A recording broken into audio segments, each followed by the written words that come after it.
Boa tarde, meus amigos.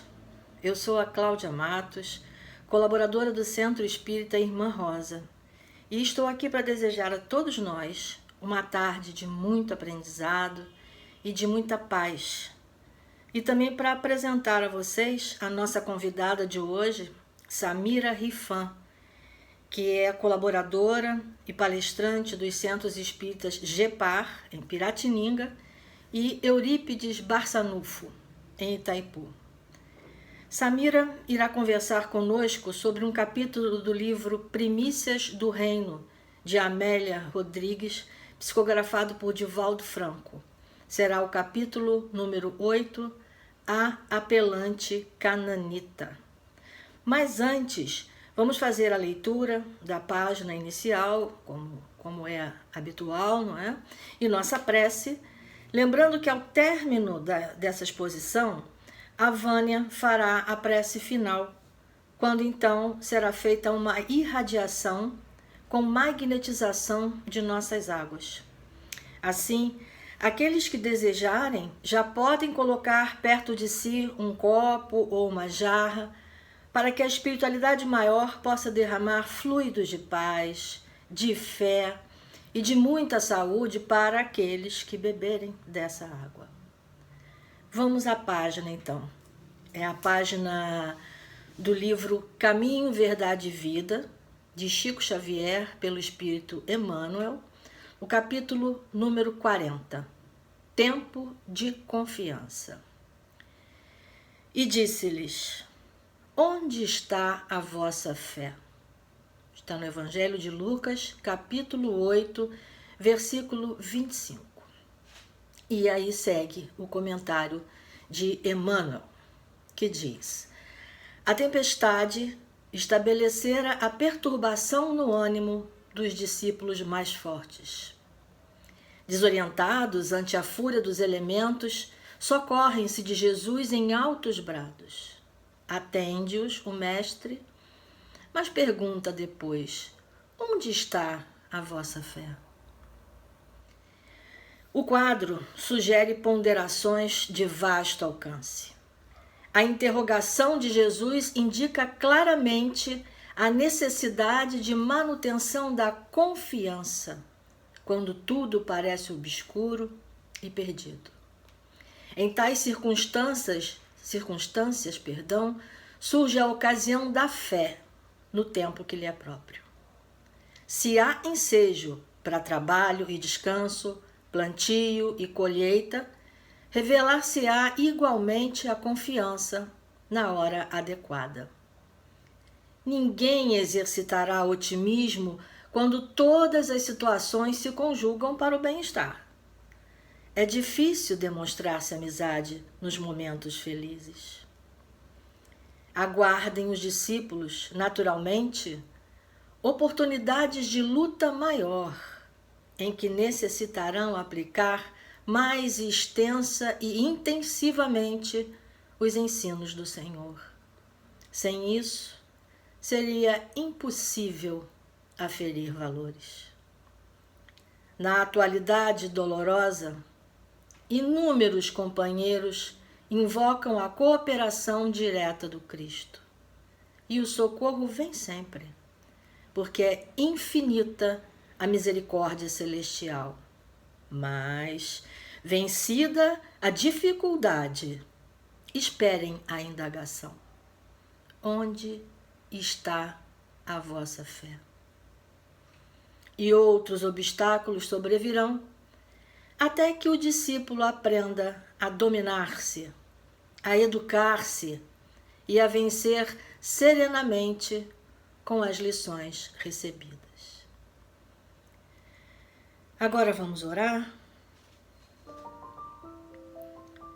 Podemos fechar lentamente nossos olhos, inspirar fundo e expirar, enquanto nos deixamos envolver pela música e pela prece. Vamos agradecer. Agradecer a Deus pela vida, agradecer a Jesus por seu evangelho de amor e pelo Consolador prometido.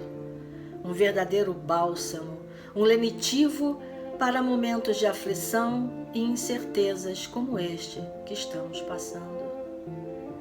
Agradeçamos pela companhia fiel e incondicional de nosso anjo guardião, de nossos espíritos amigos e, em especial, pelas queridas benfeitoras desta casa, Irmã Rosa, Anália Franco e toda a sua equipe. Que possamos sentir a presença de Jesus onde estivermos, nos abraçando e nos dizendo: tenham fé. Que assim seja, graças a Deus. Olá, amigos. Meu nome é Samira Rifan e eu pertenço ao Centro Espírita Gepar, que fica em Piratininga, e também ao Centro Espírita Eurípides Barçanufo, que fica em Itaipu. Hoje vou trazer para vocês um estudo muito bom, muito maravilhoso, de uma literatura que foi nos trazida de forma poética por Dona Amélia Rodrigues, psicografia de Valdo Franco, do maravilhoso livro Primícias do Reino.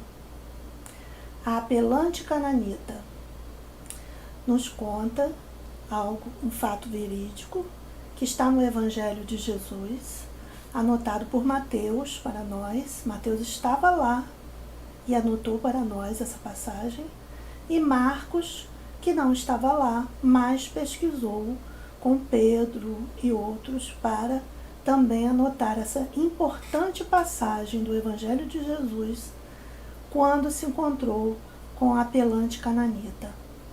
É algo que nós devemos sempre agradecer a Mateus, porque ele ali andando sempre com Jesus, e estando testemunhando, presente nessas passagens, Mateus nos coloca lá, no local.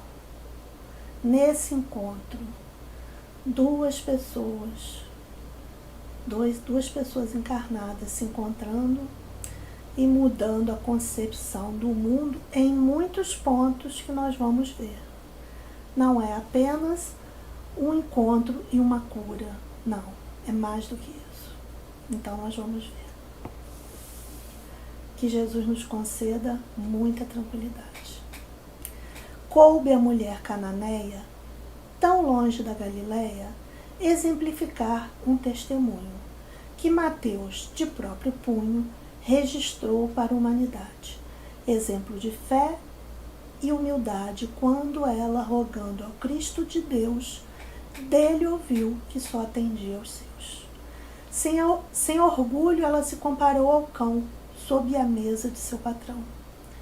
A essa tentativa de mãe carinhosa, diante de prece fervorosa, ela ouviu as palavras mais doces que já ouviu quem quer que fosse. Mulher, grande é a sua fé. E foi atendida. Vamos retornar um pouquinho para compreendermos o que acontecia nesta época na cidade em que ela habitava com a sua filha, a mulher cananita, e a sua filha doente, que ela tanto amava. Mas por que havia um conflito no atendimento dela por Jesus? Vamos entender voltando um pouquinho. O povo hebreu tinha acabado de sair do Egito, atravessou o Mar Vermelho e ficou por décadas rodando e sendo disciplinado no deserto com Moisés. Moisés, o seu patrono, o seu guia, lhes falava de um paraíso, um local que estava levando todos eles.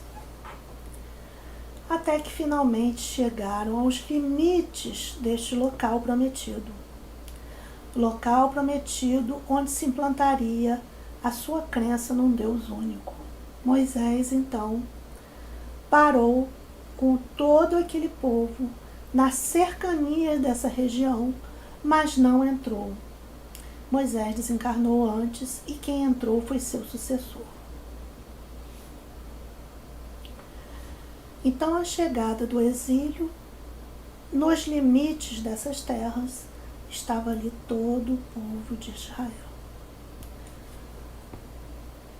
E neste local onde eles iam, esse local escolhido, parte deste povo não seguia um Deus único, praticando idolatria aos deuses egípcios e outras práticas consideradas pagãs. O seu sucessor, a partir da queda da cidade de Jericó, tomou as terras que escolhera, ocuparam as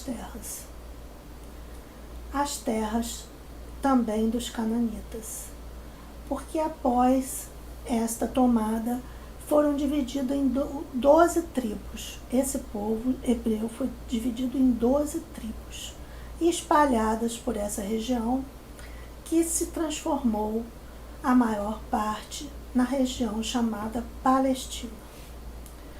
O preconceito entre o orgulho judeus e os outros se tornou um fato.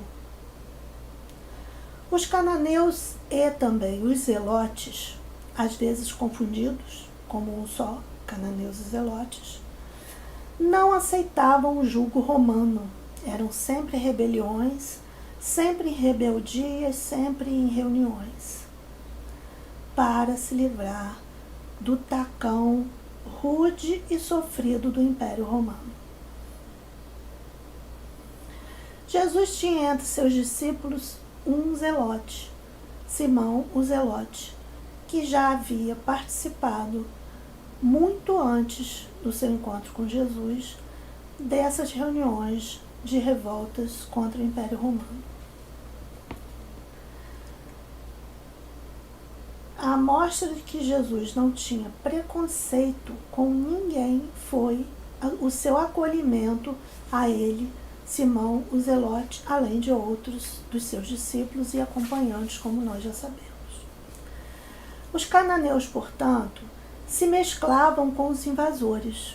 Alguns adotaram o Deus único, outros adotaram os mandamentos trazidos por Moisés, outros continuaram com a sua idolatria e a vida hedonista, sendo um dos motivos, dessa vida pagã e desregrada para que os judeus não os aceitavam, tornando até proibido um judeu falar com um cananita. Na Palestina se preservou o culto de um Deus único, como nós já sabemos. Mas para o lado de Tiro e Sidom, ou seja, o Líbano, eram mais mesclados. Era uma região muito rica, artesanal, de alto luxo, muito procurada. Ali também se construíram templos de mármore entre bosques de verde relva. Era um lugar com economia em alta, um local em que havia trabalho, havia também o progresso material ali entre os cananeus. Na saída da cidade de Tiro, que hoje em dia fica no Líbano, porque a cidade naquela época tinha um portão de entrada e às vezes um portão de saída. Às vezes o único portão que era entrada e saída. Mas no caso de Tiro tinha um portão de entrada para a cidade e para ir para outra cidade, Sidom, tinha um portão de saída. Uma mulher morava ali próximo ao portão de saída. Esta mulher possuía de seu apenas uma filha única, que ela considerava como seu tesouro.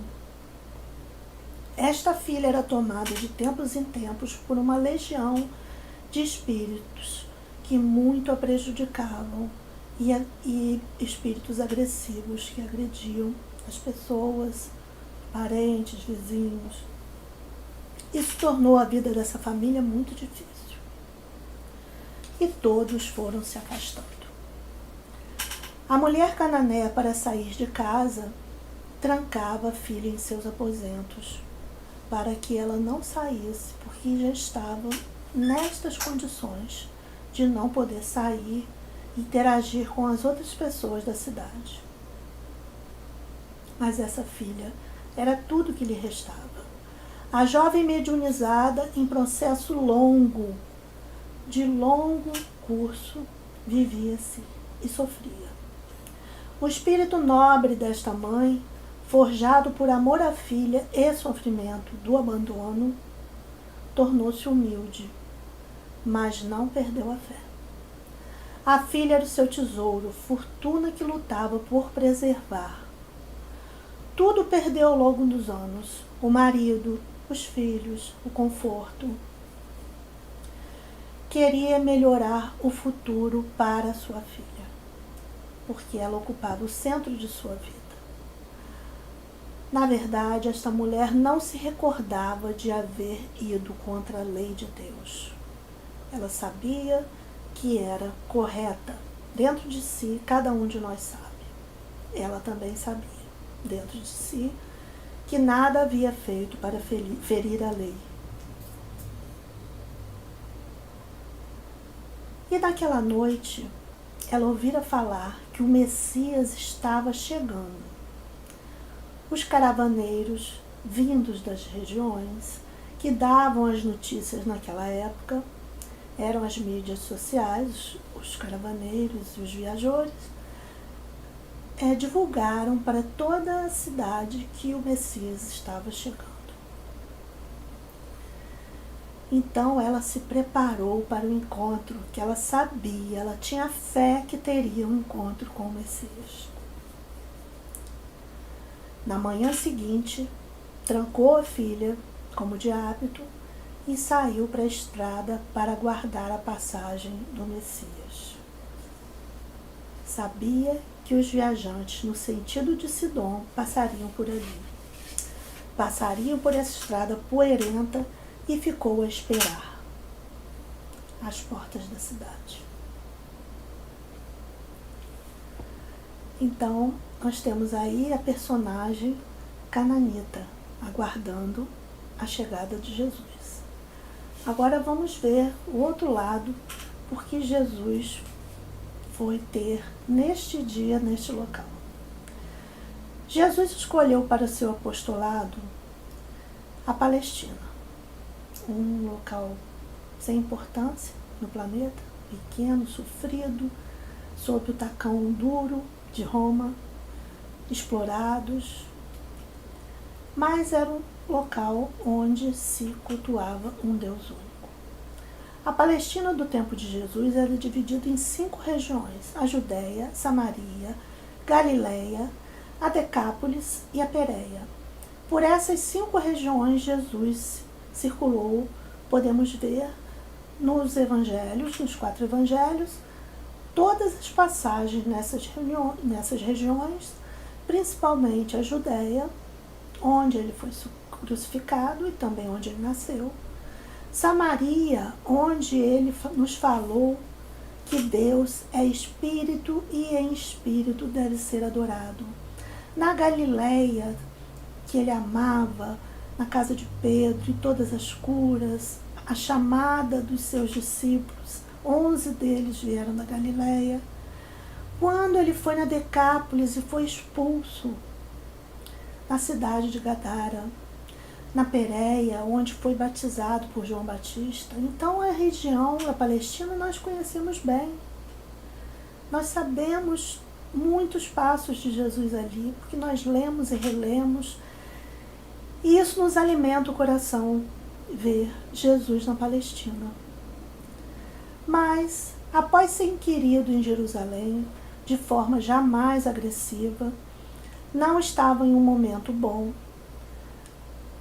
Os ataques a Jesus estavam se tornando mais próximos, mas ele sabia que não era a hora ainda de sua crucificação. Recolheu então Jesus os 12 discípulos e falou para eles: nós vamos seguir a noroeste do Rio Jordão, subindo para outras regiões que eles não haviam ido ainda. que eram as regiões do Líbano, próximas ao Líbano, a Síria, aquelas regiões ali. Os discípulos não ficaram satisfeitos internamente, não falaram nada, mas não gostaram, porque ali estavam o que eles consideravam a terra dos pagãos, dos estrangeiros. Mas foram. Saíram então de Jerusalém e foram nessa direção.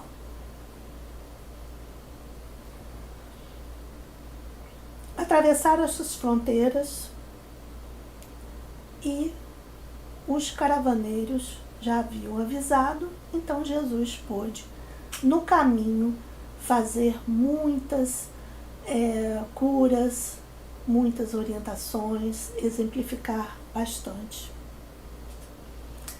Então, passaram o dia na cidade de Tiro, não tiveram nenhum problema, repousaram em Tiro à noite e no dia seguinte saíram em direção à cidade de Sidom. Os discípulos se perguntando por que Jesus estava com esta ideia de seguir para Sidom. Eles não sabiam, mas também não perguntavam a ele, apenas o seguiam. Saíram das portas da cidade de Tiro e caminhando aqueles 12 homens com Jesus, era impressionante aqueles homens decididos, aqueles homens com aquela aura de quem ia mudar o mundo e mudaram, seguindo e quando ouviram um grito muito alto, mas continuaram andando.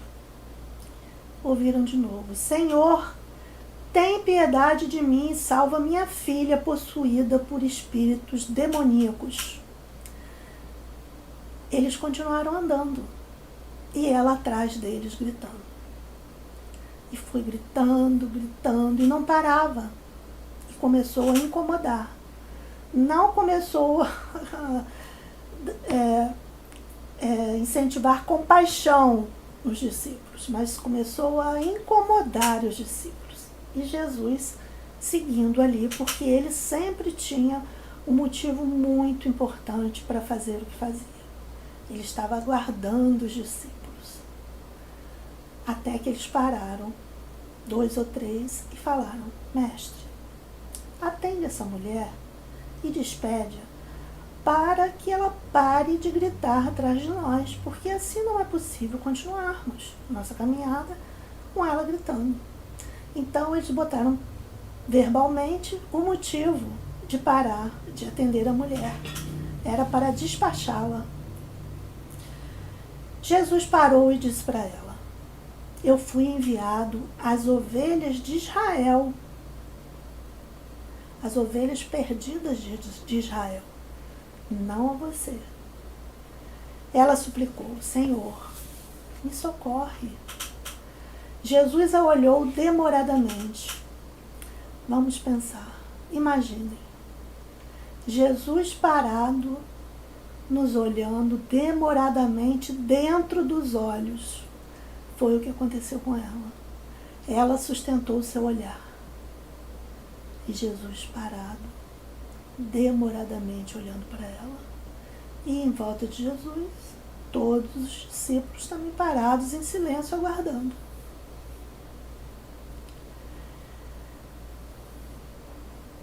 Jesus sabia do quilate desse espírito nobre, porém o orgulho dos espíritos israelitas contra ela, estrangeira, era visível. Ele quis corrigir o preconceito dessas etnias entre os discípulos e falou: não é bom pegar o pão dos filhos e jogar aos cachorrinhos. Resignada, a mulher falou: os cachorrinhos comem migalhas que caem da mesa dos seus patrões. Jesus não lhe censura os gritos, a raça, a crença, não lhe censura, mas diz com amor e com elogio: mulher, grande é a sua fé. Seja feita a sua vontade. Vejam um elogio de Jesus. Essa mulher cananita é muito importante nos nossos estudos sempre, porque sua conduta, sua vida, seus apelos, sua insistência, perseverança, mereceu de Jesus um elogio. Isso aí é um testemunho, é um exemplo para todos nós. Seja feita a sua vontade. Também um exemplo para todos nós, que muitas vezes pensamos que Jesus deveria estar do nosso lado no instante de sofrimento. Mas não. À distância. Jesus curou a jovem à distância. Quantos quilômetros estava a distância? E ele curou. E nós pensamos que para Jesus nos curar e nos atender, deveria estar aqui, do nosso lado, materializado aqui, neste momento. Quantas vezes pensamos isso nos momentos de sofrimento e desespero?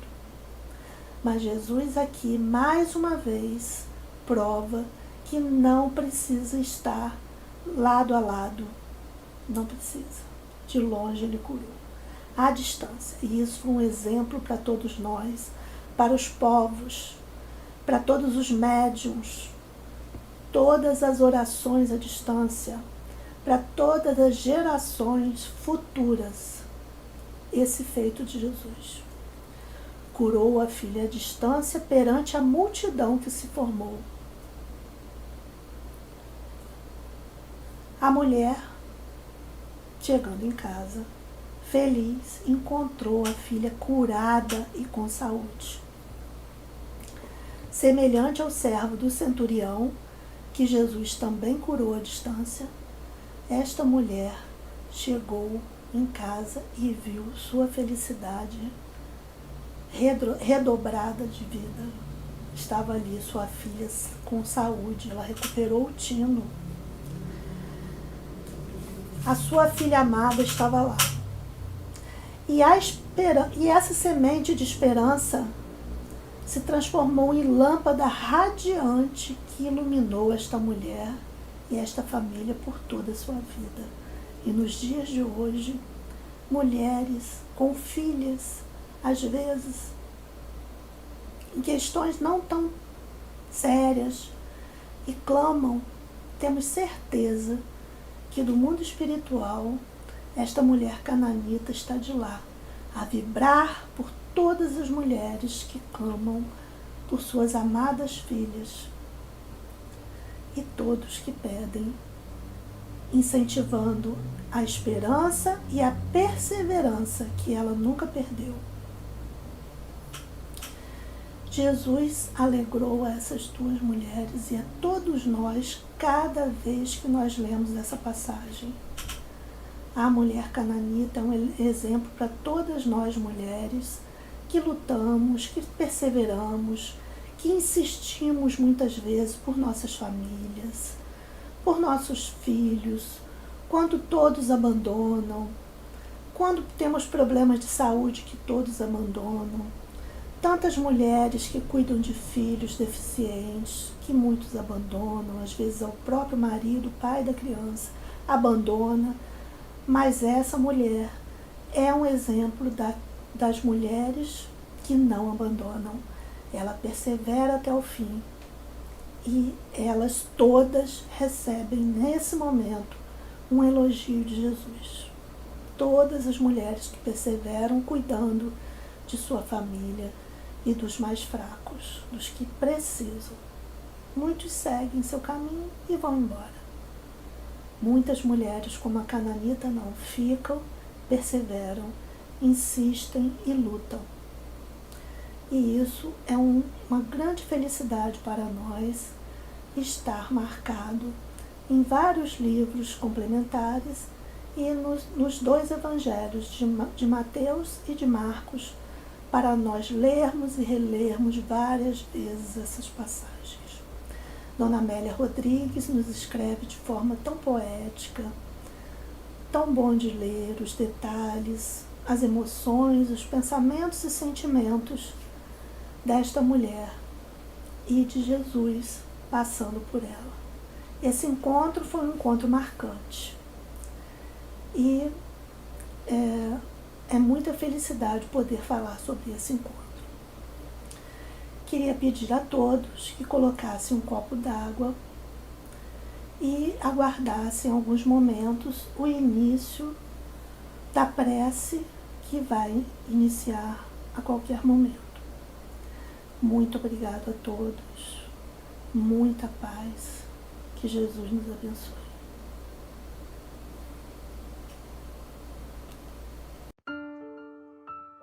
Vamos orar, irmãos. Agradecer a Deus, nosso Pai, e a Jesus, nosso Mestre, pela vida. Por cada minuto que temos aqui, neste planeta, para o nosso crescimento e aprendizado. E rogar a Deus que possamos passar por esses dias difíceis e extrair deles as lições necessárias para vivermos melhor. Jesus disse: pois, onde 2 ou 3 estiver reunidos em meu nome, ali estou no meio deles. Então, reunidos agora em família, elevemos nossos pensamentos a Deus, nosso Pai, e roguemos a presença de Jesus em nossos lares. Ele, irradiando uma intensa luz que envolve a todos nós e aos nossos familiares.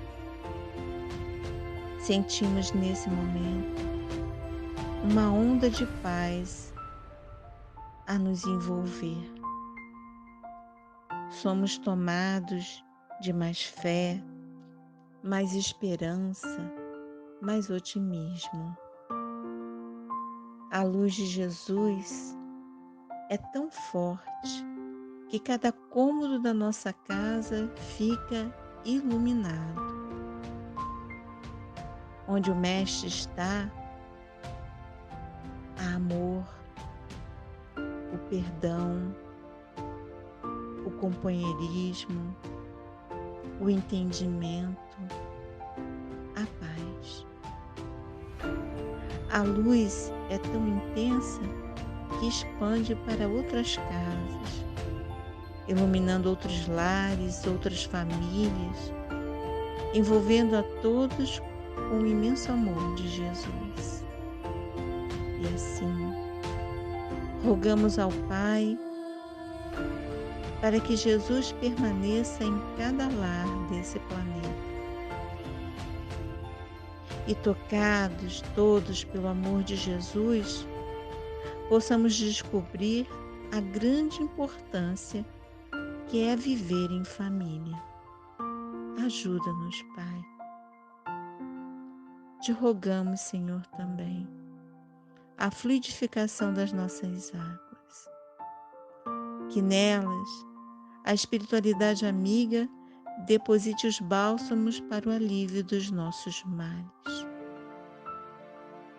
Deus, um raio, uma faixa do vosso amor pode abrasar a terra. Deixai-nos beber nas fontes dessa bondade fecunda e infinita, e todas as lágrimas secarão. Todas as dores acalmar-se-ão. Um só coração, um só pensamento subirá até vós, como um grito de reconhecimento e de amor. Que assim seja. Graças a Deus.